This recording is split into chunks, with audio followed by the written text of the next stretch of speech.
95% of who we are by the time we're 35 years old. It's a set of memorized behaviors. I gotta get beyond my past. I gotta get beyond these emotions. I gotta make some big changes. I gotta break the habit of being myself, you know? I gotta stop being this person.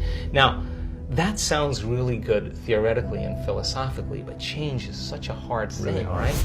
Because the moment you come back to your senses and you step back into your life and you see that person, or you go to that place, or you're with that experience, so many people are unconsciously reacting in their thoughts and feelings to everything in their environment. So now their environment is controlling how they think and feel. So they realize that in order to change, got to change the environment. They got to be greater than their environment, greater than the conditions in the world, greater than the circumstances. Be mindful of that every time Stay it comes conscious. up. To be like, okay, I'm going to think differently. Right. I'm not going to react this way. I'm not going to go back. I'm not going to go back, because the moment you start reacting emotionally, emotions are a record of the past. And if those emotions are driving your thoughts, you're thinking in the past. And if you can't think greater than how you feel, and you believe your thoughts have something to do with your destiny, you're creating more of your past, right?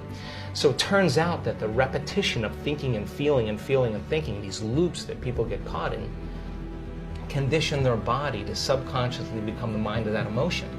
Which means now their body, as their unconscious mind, is believing they're living in the same past experience 24 hours a day, 7 days a week, 365 days a year. What's the relevance behind that? Well, the latest research on genes says genes don't create disease. It's the environment that signals the gene that creates disease. If you can turn on the stress response just by thought alone, your thoughts can make you sick. And if your thoughts can make you sick, is it possible that your thoughts can make you well? So the moment they decided to change, anytime you decide to change and change anything about yourself, get ready, because it's going to feel uncomfortable. It's going to hurt. You're going to leave the known. Yeah. You're going to leave the familiar and you're going to step into the unknown. Some people are super happy being unhappy. Right. So then they would rather cling to their suffering than take a chance in possibility. So these people said, I really have nothing to lose, right? So then they said, I'm willing to be uncomfortable and be in the unknown. And it turns out that's the perfect place to create from. So when the body is conditioned to become the mind, then to change is to be greater than the body.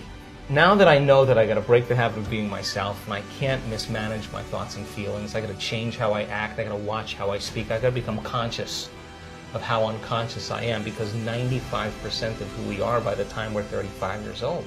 It's a set of memorized behaviors. So the first step to change is to become conscious of how you think, to notice how you act, to pay attention to how you feel.